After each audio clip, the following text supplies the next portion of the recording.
हे what's up guys, welcome back once again. आज की कहानी जो हम एक्सप्लेन करने जा रहे हैं वो दुनिया के सबसे खतरनाक कैदियों से भरे एक प्लेन हाईजैक की है। इस प्लेन में एक जाबाज कमांडो भी होता है जो एक अपराध के सिलसिले में सजा काट कर अपने घर जा रहा है। परंतु अब क्या वो कमांडो अपने घर वापस जा पाएगा या फिर देश की सुरक्षा का बीड़ा उठाएगा? आइए जानते हैं। कहानी की शुरुआत यूएस मिलिट्री आर्मी के कमांडो कैमरॉन से होती है, जो देश के लिए ड्यूटी करने के बाद कुछ दिनों की छुट्टी पर अपने घर अलाबामा लौटा है। कैमरॉन अपनी पत्नी ट्राइसीरिया को देखकर काफ़ी खुश होता है। वो अचानक यूं घर आकर अपनी पत्नी को सरप्राइज देता है, लेकिन इससे बड़ा तोहफा ट्राइसीरिया ये बताकर कर देती है कि वो प्रेग्नेंट है। ये सुनकर वो खुशी से झूम उठता है और दोनों एक दूसरे को गले लगा लेते हैं। दोनों इसी खुशी भरे पल को सेलिब्रेट करने के लिए बार में डांस करने लगते हैं। तभी वहाँ पर 3 बेवड़े आ जाते हैं।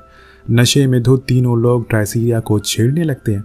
जब कैमरॉन बीच बचाव करने की कोशिश करता है तो वो लोग उसे भद्दी भद्दी गालियां देते हैं, जिससे कि उसे काफ़ी गुस्सा आता और वो उन्हें वहीं सबक सिखाने वाला था। लेकिन ट्राइसीरिया के कहने पर वो रुक जाता है। अब सभी वापस पार्टी में मगन हो जाते हैं, परंतु वो लफंगे लोग वहाँ से गए नहीं थे, बल्कि उनके नज़दीक बैठकर दोनों पर नज़र कर रहे थे। और जैसे ही वो लोग घर के लिए रवाना होते तभी वो गुंडे उन्हें बाहर घेर लेते हैं।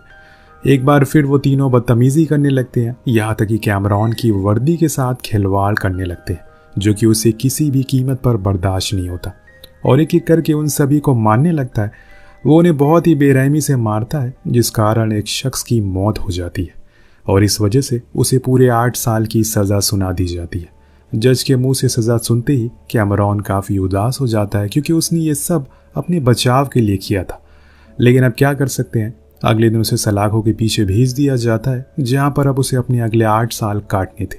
यहाँ ट्राइसीरिया उसे हमेशा लेटर लिखा करती थी और इन्हीं लेटर से कैमरॉन को यह भी मालूम पड़ता है कि उसकी पत्नी ने बेटी को जन्म दिया है। साथ ही साथ उसकी पत्नी उसे अपने गुस्से को काबू करने के लिए भी कहती है, ताकि जाने अनजाने में वो जेल में कोई बवाल ना कर दे। अब कैमरॉन भी खुद को शांत रखने की पूरी कोशिश करता है। वो एक्सरसाइज करता है, मेडिटेशन करता है और नियमित खाना खाता है। देखते ही देखते ऐसे 8 साल कब निकल जाते हैं पता ही नहीं चलता। कैमरॉन की सज़ा ख़त्म होने को थी।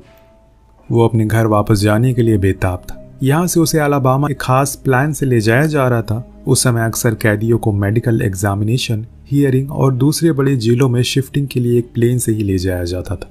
इस प्लेन में कैमरॉन के साथ उसका साथी ओडेल भी मौजूद होता है, जो कि एक डायबिटिक पेशेंट है। और उस प्लेन में देश के कुछ सबसे खूंखार अपराधी भी बैठे हुए हैं, जिन्हें एक बड़ी जेल में शिफ्ट करने के लिए ले जाया जा रहा है। इनमें मशहूर हत्यारा विलियम, सन की rapist John, black guerrilla army का पूर्व कमांडर जोन्स और प्रोफेशनल किलर साइरस भी शामिल है। प्लेन के in charge US marshal Vince Larkin है। वहीं प्लेन डीए एजेंट विलियम से कैदी बनकर जा रहा है, क्योंकि उसे कोलंबियन ड्रग माफिया के बेटे से कुछ ज़रूरी जानकारी बटोरनी थी। अब सभी कैदियों को प्लेन में बैठाकर उड़ान भरने की तैयारी की जाती है। आपको बता दें कि ये प्लेन अंदर से किसी जेल से कम नहीं था।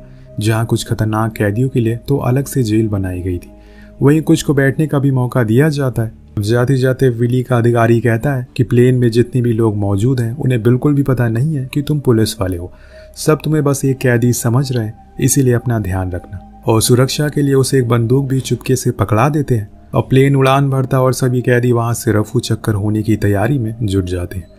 साइरस और जोन्स अपनी हथेली में एक पिन छुपा कर लाए थे, जिसे निकालने में उसे हल्का सा भी दर्द नहीं हो रहा था। इस पिन की मदद से वो अपनी हथकड़ियों को खोलने लग जाते हैं। तो वहीं पिन बॉल नाम का एक कैदी बड़ी चालाकी से अपने मुंह में केरोसिन लेकर आया था, जिसे वो बगल में बैठी कैदी के ऊपर छिड़क कर उसे जला देता है। इसे चारों तरफ अफरा तफरी मच जाती है और जब सिक्योरिटी उसे बचाने के लिए जाती है तो इसका फ़ायदा उठाकर पिनबॉल जोन्स का सेल खोल देता है और फिर ये सब मिलकर प्लेन को अपने कंट्रोल में ले लेते। हालांकि इस हाथापाई में ओडल की डायबिटिक की दवा नीचे गिर जाती है, साथ साथ कुछ कैदियों की जान भी चली जाती है। इसके बाद साइरस कॉकपिट में पायलट के पास जाता है। उसके सर पर बंदूक तान कर कहता है कि रेडियो से सिग्नल दो, यहाँ पर सब कुछ सही है। और पायलट ऐसा ही करता है। फिर साइरस सभी कैदियों की हथकड़ियां खोल देता और उनकी जगह गार्ड को बंदी बनाकर बैठा दिया जाता। यहीं पर सीरियल रेपिस्ट जॉन एक महिला गार्ड के साथ बदतमीजी करने लगता है, जो कि कैमरॉन से देखा नहीं जाता और वो उसे रोक देता है। अब साइरस गार्ड से पूछता है कि अगला स्टॉपेज कहाँ पर है, जिस पर गार्ड कहता है कि हमें आगे कैरसन सिटी में उतरना है। यहाँ 6 कैदी प्लेन से उतरेंगे और 10 चढ़ेंगे। तो जोन्स फैसला करता है कि वो अगले स्टॉपेज पर प्लेन को रोकेंगे, वरना सबको शक हो जाएगा। साथ ही साथ इन कैदियों में फ्रांसिस्को कैंडिनो भी होते हैं, जो हमें दूसरे देश में जाने में मदद करेगा। पिनबॉल विली की हथकड़ियां खोलता है। जैसे ही वो उसे आज़ाद करता है, विली बंदूक उसके सर पर तान देता है, जिस पर कैमरॉन उसे काफ़ी समझाता है कि वो ऐसा ना करे। इस सिचुएशन में वो बचकर नहीं जा पाएगा, लेकिन विली को लगता है कि वो प्लेन आज़ाद करवा सकता है। इसी दौरान अचानक से गोली की आवाज़ आती है, जो कि सीधे विली का सीना चीरते हुए निकल जाती है। साइरस एक ही शॉट ने विली को हमेशा हमेशा के लिए ऊपर पहुंचा दिया था। इसके बाद उन्हें एहसास होता है कि जिन 6 कैदियों को उन्हें नीचे उतारना था, उनमें से 3 की तो मौत हो गई है, जिस पर साइरस अपने 3 साथियों को मरे हुए 3 कैदियों की जगह ले जाने के लिए कहता है। वो उनके साथ कैमरॉन को भी नीचे उतरने के लिए कहता है, पर कैमरॉन किसी भी कीमत पर नीचे नहीं उतरना चाहता। इसीलिए साइरस से झूठ बोलता है कि उसने अभी 15 साल की सज़ा है और बची हुई है, वो आज़ाद होना चाहता है।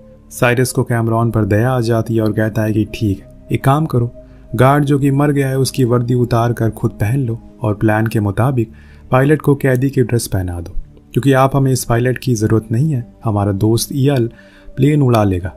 वहीं जब कैमरॉन विली की वर्दी उतार रहा होता है तो उसमें से एक टेप रिकॉर्डर मिलता है, जिसे वो निकाल कर एक कैदी की जेब में डाल देता है, ताकि जब ये कैदी नीचे उतरे तो पुलिस को ये टेप रिकॉर्डर मिल सके और वो समझ जाए कि प्लेन में ज़रूर कुछ गड़बड़ है। अब साइरस प्लेन को एक जगह उतार कर उन 6 कैदियों को नीचे उतारता है और ऐसा बर्ताव करता है जैसे सब कुछ बिल्कुल ठीक है। कमाल की बात यह थी कि वहाँ पर मौजूद सभी सिक्योरिटी एजेंट को हल्की सी भी भनक नहीं लगती। ये लोग कोई पुलिस वाले नहीं बल्कि कैदी थे। अब कैदियों के अदला बदली होती है, जहाँ 30 खून कर चुका खतरनाक कैदी गार्लैंड ग्रीन भी प्लेन पर चढ़ता है। उसके साथ ही ईयल नाम का पायलट कैदी भी उन्हें शामिल होता है, जो सीधे कॉकपिट में जाकर उसका ट्रैकिंग डिवाइस निकाल कर दूसरे प्लेन में लगवा देता है, जिससे कल को अगर पुलिस को हाईजैक की खबर लग भी जाए तो वो उनके हाथ ना लग सके। पुलिस जिन 6 कैदियों को वापस बस में ले जा रही थी, उनमें से एक जो कि खुद गार्ड था, वो पुलिस को कुछ बताने की कोशिश करता है, लेकिन पुलिस वाले उसकी एक भी नहीं सुनते। और जब एक पुलिस वाला गुस्से में उसे मारता है तो उसकी जेब से ट्रांस रिकॉर्डर गिर जाता है, जिसे देखकर सभी की आंखें फटी की फटी रह जाती है। और तुरंत वो सुरक्षा कर्मी अपने आला अधिकारी को ये बात खबर देता है कि प्लेन में कुछ गड़बड़ है। ये खबर एयरपोर्ट पर खड़े एक सुरक्षा कर्मी को भी लगती है। वो साइरस को रोकने की कोशिश करता है, लेकिन साइरस जान चुका था कि वो पकड़ा जाने वाला है, इसीलिए उसे गोली मारकर वहां से प्लेन टेक ऑफ करवा देता है। इस भागा दौड़ी में जो कि ट्रांजिस्टर लगाने पहुंचा था, वो छूट जाता और वहीं फंस जाता है। अब यूएस मार्शल को प्लेन हाईजैक होने की खबर लगती है। वो लोग कहने लगते हैं कि क्यों ना प्लेन को एयरफोर्स से उड़ा दिया जाए, मतलब ब्लास्ट कर दिया जाए, आखिर उसमें बैठे तो सभी कैदी हैं।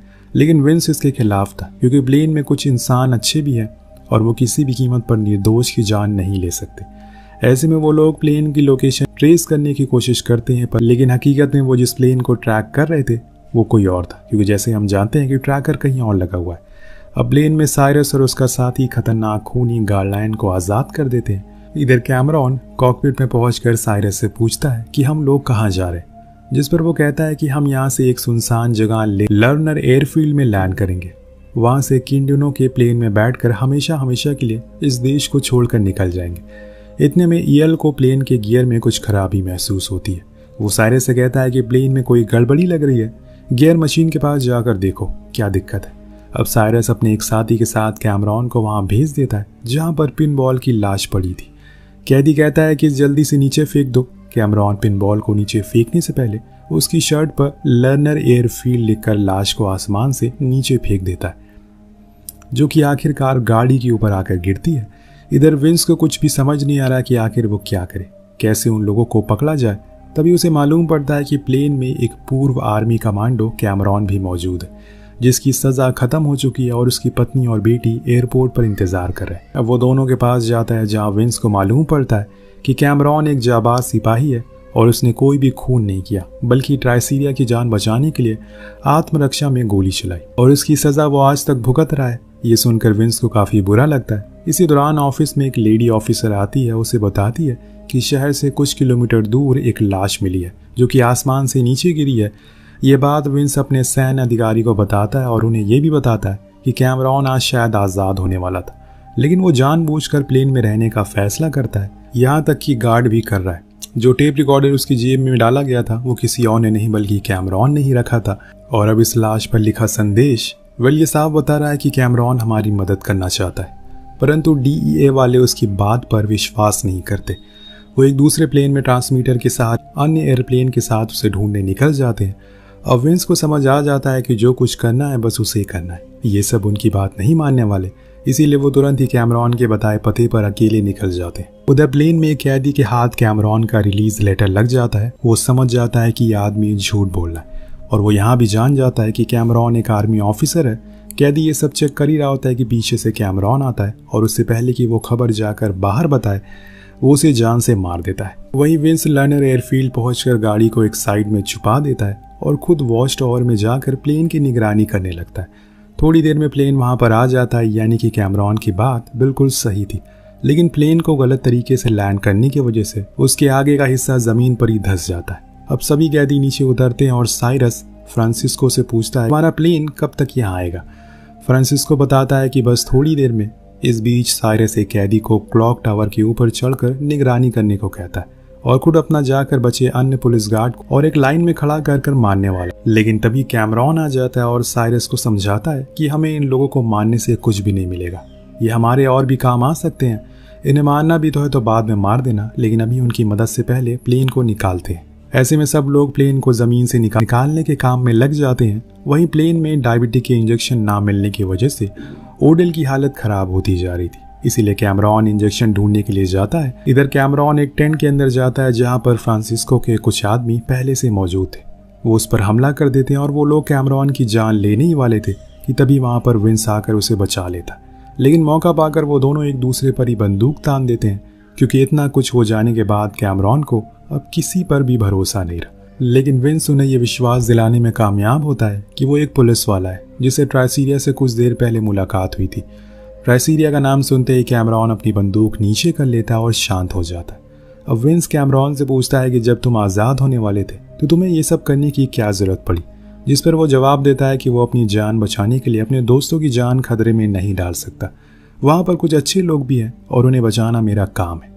उधर फ्रांसिस्को मौका पाकर चुपके से अपने दोस्तों के साथ टेंट के पीछे मौजूद प्लेन में बैठकर भागने की कोशिश करता है, लेकिन विंस से क्रेन की मदद से चलती प्लेन को ही आधा कर देता है, जिससे प्लेन जाकर एक पेट्रोल पंप में लड़ता है।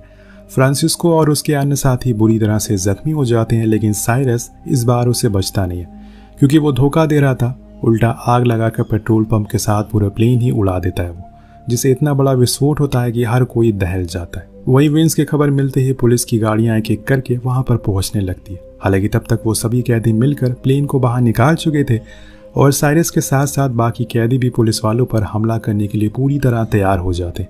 अब सभी कैदी मिलकर पुलिस वालों पर हमला करने लगते हैं, जिसमें कई लोगों की जान भी जाती है। इस बीच मौका पाकर सभी कैदी प्लेन में चढ़कर वहां से रवाना हो जाते हैं। इन सब में साइरस को यकीन हो जाता है कि उन लोगों के बीच कोई ना कोई एक धोखेबाज तो जरूर है, जिसने सबसे पहले बिली को मारा, फिर उनके लर्नर फील्ड की खबर पुलिस को दी। वरना इतनी जल्दी पुलिस वहां कैसे पहुंच सकती है। साइरस प्लेन में मौजूद सभी कैदियों से कहता है कि जो भी कोई हमारे बीच गद्दार है वो तुरंत मेरे सामने आ जाए, वरना इस महिला पुलिसकर्मी को मैं गोली मार दूंगा। कैमरॉन अब पूरी तरीके से फंस चुका था, उसके पास खुद को आगे करने के अलावा कोई चारा नहीं था। लेकिन अचानक ओडेल साइरस के सामने आ जाता और कहता है कि वो खबरी मैं हूँ, मैंने पुलिस को तुम लोगों की खबर दी।